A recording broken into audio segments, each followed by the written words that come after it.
Balance किसका दे रखा है? पासबुक। कैश बुक का। पासबुक का तो मांगा है। Mister Suresh request you to ascertain the bank balance as per passbook, तो यानी हमें दे रखा है कैश बुक का बैलेंस। कैलकुलेट करना, कैलकुलेट करना, आपको इसको कैलकुलेट करना है। असर्टेन का मतलब सर कैश बुक का क्रेडिट बैलेंस है ना? हाँ जी, कैश बुक का क्रेडिट मतलब नेगेटिव बैलेंस हो गया 11,515 का, क्योंकि हमें पता है कि कैश बुक का डेबिट बैलेंस तो फेवरेबल होता है और क्रेडिट बैलेंस आपका ओवरड्राफ्ट होता है, नेगेटिव होता है। अब करिए ट्रांजैक्शन की अकाउंटिंग, फिर चर्चा कर लेंगे।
गरिमा का हो गया, वेरी गुड।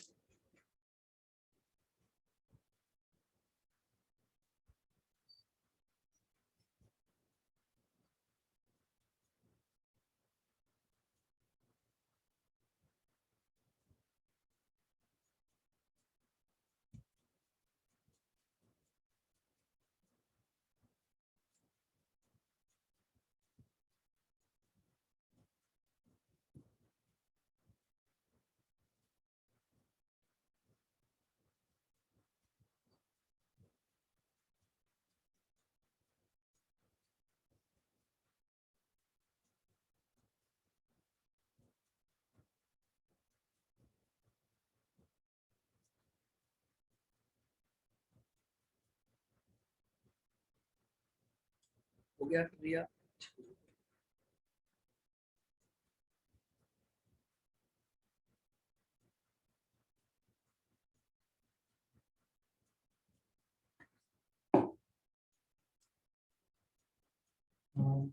आओ, देखिए पहला ट्रांजैक्शन इसने क्या बोला है, check issued and deposited by cash clerk in January 15 were, sorry January 2015 were 15,000 and 7,000 respectively. However, against the above, the bank paid out and debited the check 9,000 only and cleared and credited the check were 4,000.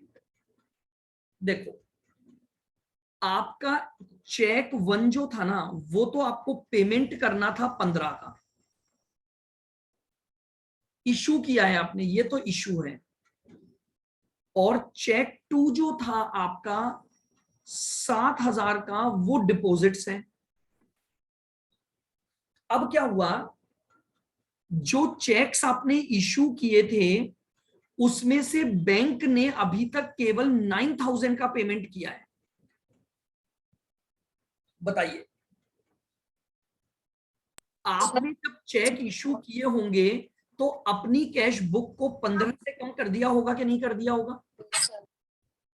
लेकिन अभी bank account से केवल 9,000 निकले हैं, तो यानी passbook का total बढ़ा हुआ है कि नहीं बढ़ा हुआ? Yes sir. क्या करें बताओ बराबर लाने के लिए? 6,000 माइनस प्लस कर देंगे, प्लस कैश बुक को बढ़ा दो, क्योंकि अपने को कैश बुक का बैलेंस दे रखा है। तो कैश बुक को बढ़ाओगे तो यानी प्लस हो गए 6,000। लाइन क्या आ जाएगी? Check issued but not yet cleared, check issued but not yet cleared. दूसरा, आपने 7,000 के चेक डिपॉजिट करवाए थे तो इमीडिएटली कैश बुक को बढ़ा दिया होगा, लेकिन अभी तक बैंक में केवल 4,000 ही क्रेडिट हुए हैं, तो यानी पासबुक का बैलेंस कम है। बताओ क्या करें बराबर So लाने? 3,000 minus. तो कैश बुक को नीचे ले आओ 3,000 से बराबर लाने के लिए। लेस होगा ना सर?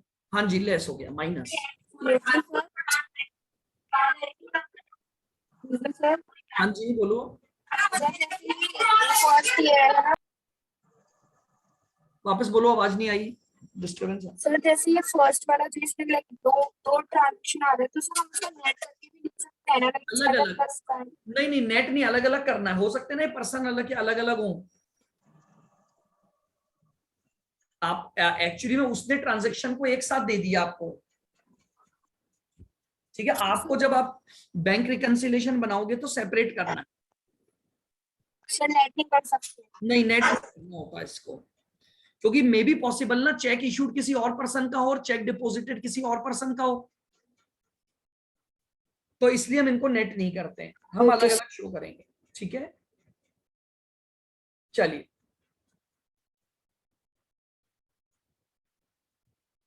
आओ। A customer had paid 6,400 directly in the Suresh account. एक कस्टमर ने डायरेक्टली हमारे अकाउंट में पे कर दिया है। बताओ पासबुक का बैलेंस? इंक्रीज।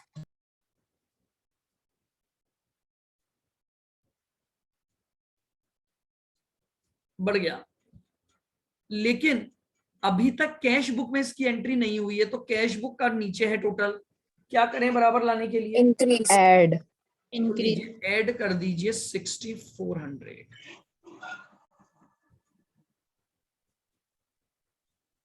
और लैंग्वेज में क्या आ जाएगा?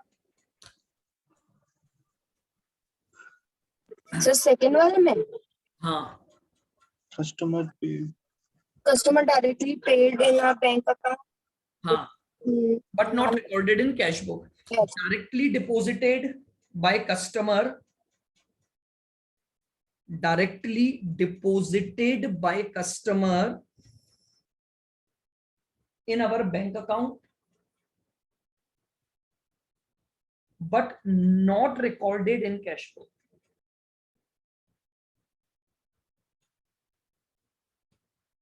But not recorded in cash book.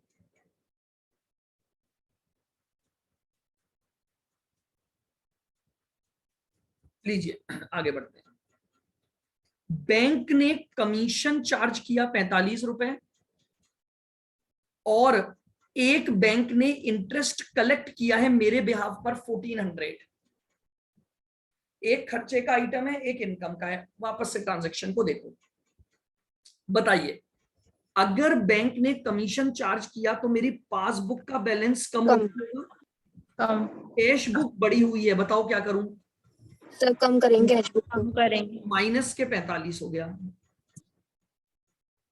जब मेरे अकाउंट में इंटरेस्ट आया तो पासबुक का बैलेंस इंक्रीज हो गया, लेकिन कैश बुक कम है।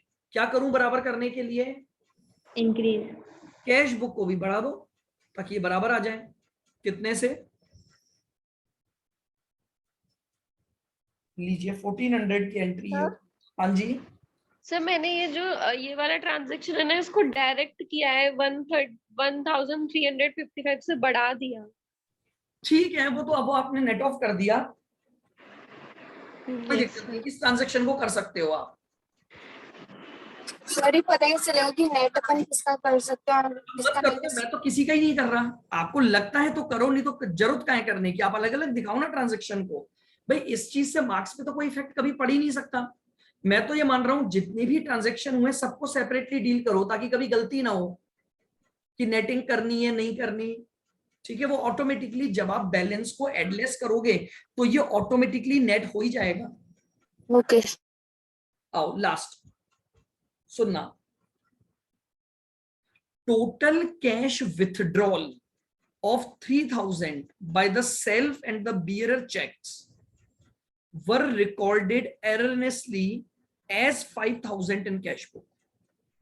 क्या हुआ, हमने क्या है कुछ चेक्स इशू किए, अब अगर आप चेक इशू करोगे तो चेक इशू करते ही आपकी कैश बुक कम हो जाएगी कि नहीं हो जाएगी? आपने बैंक से चेक के द्वारा कैश विड्रॉ कर लिया तो आपने इमीडिएटली कैश बुक में 5,000 लिख दिया गलती से, लेकिन जब मुझे बताओ चेक पर 3,000 लिखा हुआ था तो पासबुक तो कितने से कम हुई होगी? 3,000. तो क्या पासबुक अभी भी पासबुक का बैलेंस ज्यादा है कि नहीं है? Yes, sir. वापस से देख लेना इस ट्रांजैक्शन को आराम से।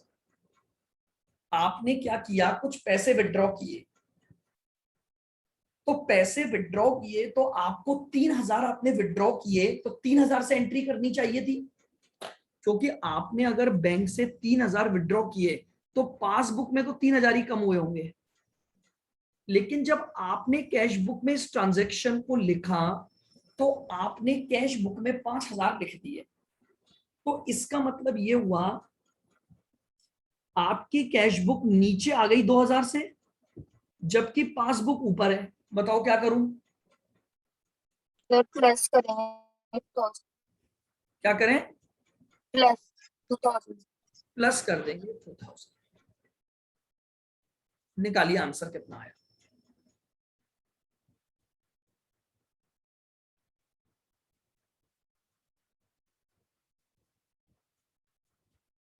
सर 1240 नेगेटिव आया सर, या पॉजिटिव आ रहा है? पॉजिटिव आ रहा है। सर नेगेटिव है। नेगेटिव आ रहा होगा, नेगेटिव बैलेंस ज्यादा है ना? सर नेगेटिव है। हाँ, तो यानी ये आ गया डेबिट बैलेंस ऑफ पासबुक।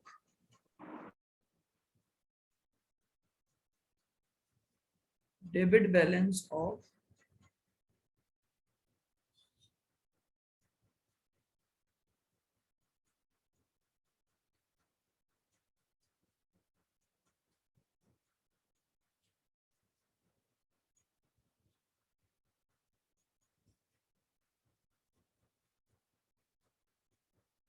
चलिए क्लियर है क्या?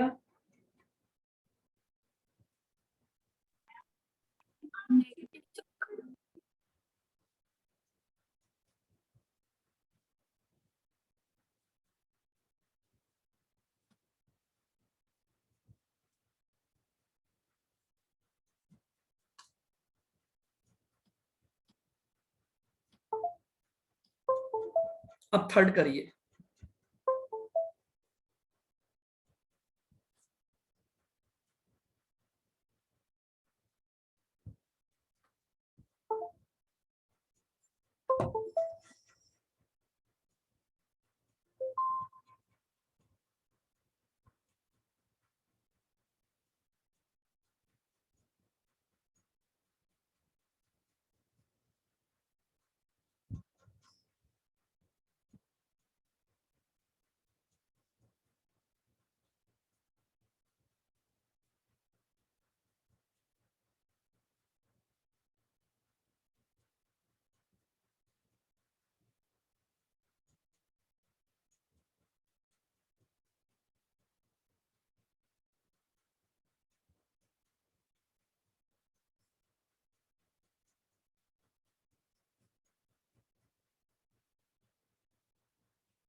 There is an interest balance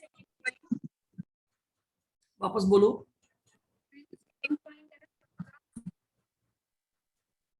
आवाज नहीं आई मुझे।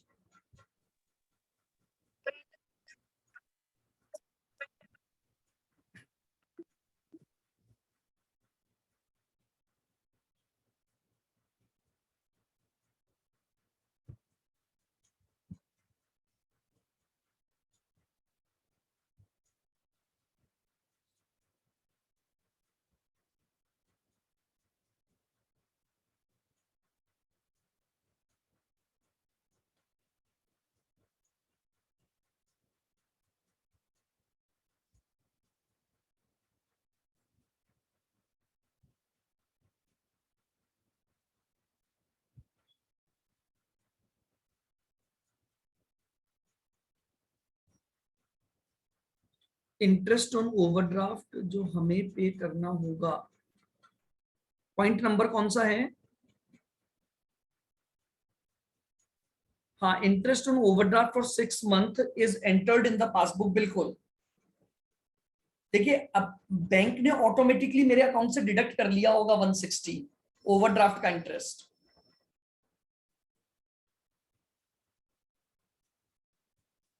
हो गया, वेरी गुड।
चलिए, हो गया सबका। किसी को कोई डाउट हो तो बताएं।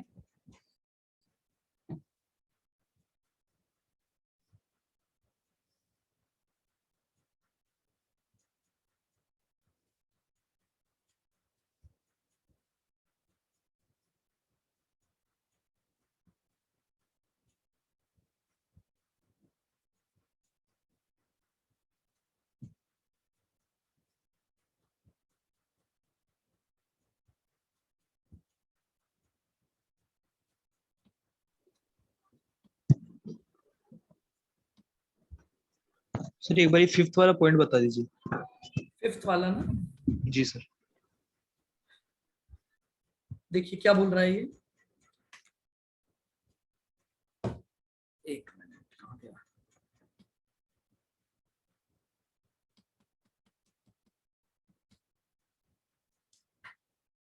देखो ये बोल रहा है check sent for collection to the bank but not collected.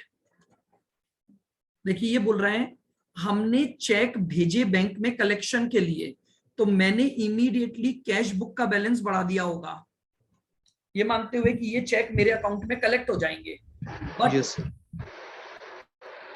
Not collected. लेकिन कलेक्ट नहीं हुए तो पासबुक का बैलेंस तो ऑलरेडी कम है। अब मुझे बताओ बैलेंस किसका दे रखा है आपको? कैश बुक का। कैश बुक का। कैश बुक का बैलेंस है नेगेटिव का 6340। बताओ क्या करेंगे बराबर लाने के लिए? अब लेस कर देंगे कैश बुक का बैलेंस। भाई कैश बुक बढ़ी हुई है क्योंकि मैंने तो कलेक्शन के लिए जब भेजा था तो एंट्री डाल दी, बट पासबुक में एंट्री नहीं हुई क्योंकि कलेक्ट ही नहीं हुए, तो मैं इसको भी नीचे ले आऊंगा, लेस हो जाएगा। तो माइनस कर दोगे 2170। बोलो ओके सर। क्लियर है क्या? Yes sir.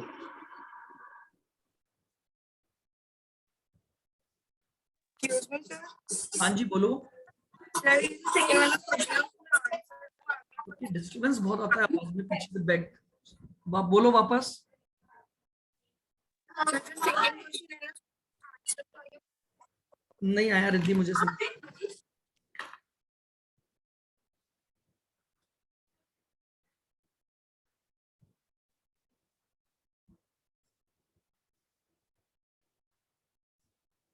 आप मैसेज कर दो रिद्धि एक बार।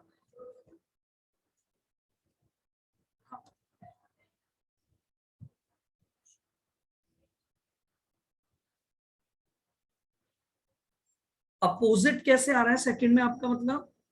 एक मिनट रुको। आपके ट्रांजैक्शन वही आ रहे हैं क्या जो मैंने लिखे थे?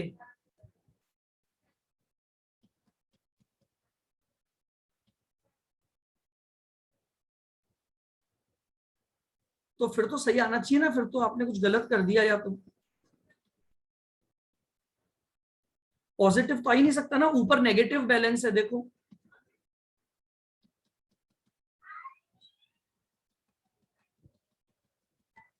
सर पॉजिटिव ही आ रहा है। ये देखो सेकंड यही था ना, कैसे आ रहा है देखो, माइनस का है 11,515 और उसमें प्लस कर दो माइनस के 3,000 और 45 रुपए, तो माइनस का टोटल तो आ गया आपका 14,560। अब पॉजिटिव वाले सारे जोड़ो, 6,000, 6,400, 1,400 और 2,000, अच्छा 15,800 आ रहा है ये।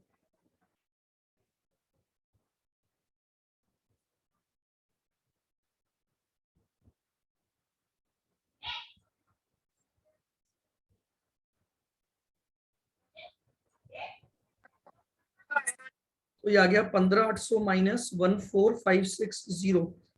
1240।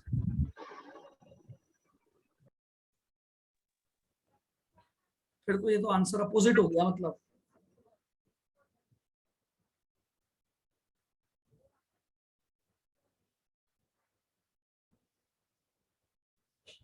फिर तो ये आपका क्रेडिट बैलेंस आएगा फिर तो पासबुक का, अगर ये प्लस के 1,240 आ रहे हैं तो। सर ये क्रेडिट ही आ रहा है। हाँ फिर तो क्रेडिट आएगा, मुझे तो बोला ना कि रिस्क मैंने टोटल तो किया नहीं, तो फिर ये गलत हो जाएगा, ये तो क्रेडिट बैलेंस शो होगा फिर आपका, मैं वही सोच रही थी। क्योंकि अगर पॉजिटिव बैलेंस का टोटल ज्यादा है तो पॉजिटिव बैलेंस बचेगा, और अगर पॉजिटिव बन रहा है तो डेबिट तो हो ही नहीं सकता। पॉजिटिव बैलेंस तो आपका क्रेडिट है, बिल्कुल ठीक बोल रहे हो आप रिद्धि। ठीक है ना, पॉजिटिव बचेगा, बिल्कुल ठीक है आपका। हाँ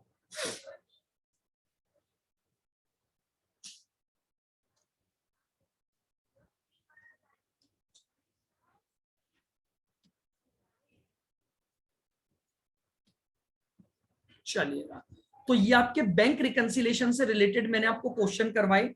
अब इसमें एक टॉपिक और बचता है आपका, अमेंडेड कैश बुक बनाना एंड देन रिकंसिलेशन करना। हाँ फोर्थ नहीं, फोर्थ में शायद अमेंडेड कैश बुक होगी पहले। हाँ जी, फोर्थ नहीं करना है।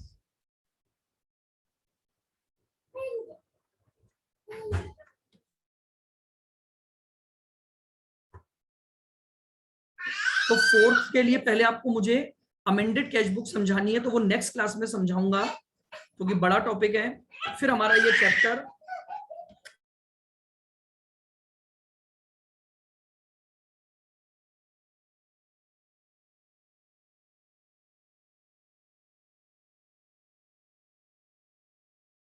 हाँ जी, तो ठीक है, तो अगली क्लास में हम नेक्स्ट क्लास में हम अमेंडेड कैश बुक बनाएंगे और उसके बाद अमेंडेड कैश बुक से रिकंसिलेशन, ये इसका लास्ट टॉपिक है आपका।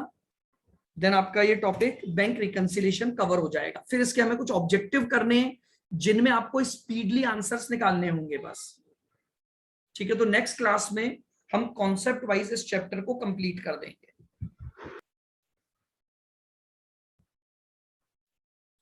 हाँ जी बिल्कुल, चलेगा, ठीक है।